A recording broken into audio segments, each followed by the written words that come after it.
Kosho will go to the next benefit. The next benefit is the benefit of our karmic evil being transformed into good. So please, Kosho Sensei, explain. Amida Buddha. Yes, thank you, Sensei. So the third benefit is the benefit of our karmic evil being transformed into good. So here Jodo Sensei says, due to the influence of Amida Buddha, we can transform an unpleasant experience into an opportunity to understand life as it is and the Dharma. It doesn't mean that we will no longer have problems or experience lack of material things, but that we can understand these unfortunate events as being the effects of our karma, using them to become more aware that this is samsara, the world of suffering, from which we must escape once and for all through the birth in the Pure Land. Bad events in our lives can thus be transformed through the light of the Dharma into useful ones, useful for our understanding. Okay. Okay, so this is very important. Amida Buddha can use, through the influence of Amida Buddha, and once we have entrusted ourselves to him, it doesn't mean that all our life will become perfect now, because Amida Buddha wants to take us outside of samsara. He doesn't want to improve the conditions inside a prison. Yes, his objective is to take us outside of the prison cell. Okay. However, through the influence and the power of Amida Buddha, all of the bad things that happen to us can be used as pedagogical tools in that sense. It's not that Amida Buddha is producing the evil karma. We have produced that evil karma ourselves. However, through the influence of Amida Buddha and through the influence of his power and his light and his Shinjin, you see, we can understand things that we weren't able to understand before, you see? So without the light of Amida Buddha, it's very difficult to see how evil we are, yes, how imperfect, yeah, how stupid we are in samsara. Yes, without the influence of Amida Buddha, it's very difficult to actually, when somebody dies around us, maybe some pet or some friend or some relative, maybe without the influence of the Buddhas, and especially without the influence of Amida Buddha, this would amount to nothing, because our minds are so deluded that we don't learn anything useful from these experiences. But through the light of Amida Buddha, even the most painful of experiences in our life can be transformed into a way to appreciate faith and appreciate the fact that we will go to the Pure Land, okay? And appreciate the fact that actually samsara is the world of suffering, and that we should appreciate the fact that we are going to the Pure Land after we die. So this is very important, yes? So another thing that Jodo Sensei makes clear here is that from the first moment we entrust ourselves to Amida Buddha, our karma is cut or sterilized and cannot plant its seeds into another life. So if you really think about it, the most dangerous thing about evil karma is the fact that this evil karma can propel us to another life of suffering. Yes, it's not only the fact that we suffer in this life because of our evil karma, it's the fact that this evil karma has the ability to reproduce. You see, you could compare this to a field.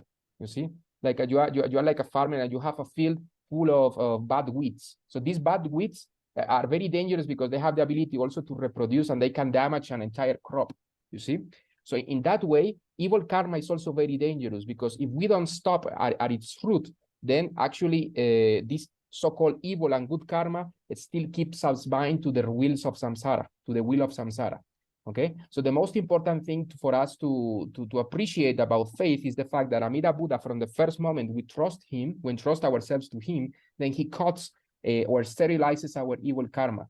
That doesn't mean that this evil karma stops existing, but the fact that this evil karma has its roots destroyed, okay? So it's like the same way that you cut like a flower, okay? If you cut a flower, it is only a matter of time until it withers away, okay? So our karma is cut, and we still experience the effects of our previous evil karma in this life, but this evil karma doesn't have the ability to reproduce in a next life, okay? So this is very important, and this is actually the transcendental power of Amida Buddha. He destroys the roots of our evil karma so that it cannot keeps us bound to samsara, keeps us imprisoned, okay? Then Shakyamuni Buddha, Renyo Shonin said, okay? In those I have heard from Renyo Shonin, he says, however great your karmic evil may be, it is destroyed by the power of faith. This implies that the delusory karma, which caused you to transmigrate in the 6 realms since the beginningless past, is annulled or nullified by the wonderful vow power originating from the Buddha's wisdom. Then Shinran Shonin says, when we say Namo Amida Butsu, the evil karma of your transmigration in birth and death disappears. Of course, this means saying the name of Amida Buddha in faith, saying the name of Amida Buddha and entrusting yourself to Amida Buddha and saying thank you to Amida Buddha with all our heart. From that very first moment we receive Shinjin, destroys the karmic evil that would keep us bound to samsara for innumerable kalpas. Okay, so through the though we commit evil throughout our lives, if we say the Nembutsu always with our hearts, turn wholly to Amida Buddha, our obstructions fall away by the vow's spontaneous working. Okay, the power of the vow is without limit. Thus, even our karmic evil, deep and heavy, is not oppressive.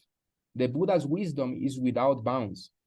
Even though those of distracted minds and self-indulgence are not abandoned. Yes. Well, in other words, evil beings like us were constantly distracted by stupid things. Yes. Constantly doing things that are not in accordance with Buddhist morality, which happens every day. Yes, for most of us, I think all of us are like that because Buddhist morality is so hard. You see, so our evil karma is not oppressive.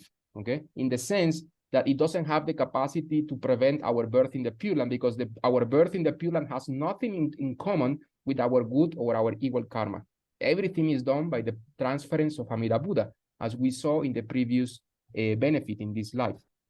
Okay, and then Shinran Shonin has a very beautiful passage, and he says, although the sun and the moon may be covered by clouds and mists, the darkness is dispelled, and beneath the clouds and mists, it is light. Note that in the same way, although Shinjin is overcast by clouds and mists of greed, desire, anger, and hatred, they form no obstruction to birth in the Pure Land. Okay? So it's like in that analogy of Master Shantao, no? In which there is a traveler, in a white path, and there are mountains of fire, a river of fire and a river of raging water. They're constantly in the path. Okay? So that means that even those people who have faith are constantly overcome by the 3 poisons of greed, desire, and anger, like any other samsaric being. But the big difference is that they have faith in Amida Buddha. So the reason that faith can coexist with our blind passions is because faith doesn't come from us. It comes from Amida Buddha. And we just let our blind passions be, they come and go, but our faith remains the same because of the power of Amida Buddha. Okay? So Yosho Sensei says here, no matter what we did in the past or will do in the future due to our illusions and attachments, our evil becomes as good as non-existent once we receive faith and say the Nembutsu of faith. Being an ordinary person of great karmic evil brings us to the special attention of Amida's compassion. Yes. And then it says here, Master Shinran. Yes. He says, Amida guides sentient beings who are filled with blind passions and karmic evil. So since we are entrusting ourselves to Amida Buddha and we recognize ourselves as sinners, we recognize ourselves as evil beings, then we only acknowledge or recognize that it is because of Amida Buddha that we go to the Pure Land. And that actually grants us to be in accordance with the primal vow and allows us to be born in the center of the Pure Land, instead of doing mixed practices, or instead of, entrusting ourselves to our own merits, or trying to combine our self-power with Amida Buddha's power. In our case, since we know that we are karmically evil beings, we know that it is because of Amida Buddha that we go to Amida Buddha's Pure Land.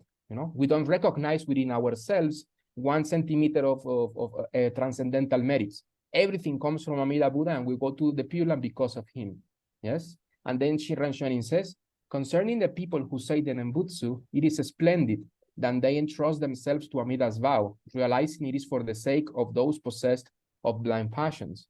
So in this benefit, in conclusion, everything that we see in the world, all of the evil, negative circumstances, outside and inside negative circumstances of karmic evil, actually, if we have faith in Amida Buddha, this reminds us of the compassion of Amida Buddha. And this also reminds us that this is samsara, and we should definitely not stay here for long, and we should go to Amida Buddha's Pure Land, and we will most certainly go there if we have faith in Amida Buddha. Okay,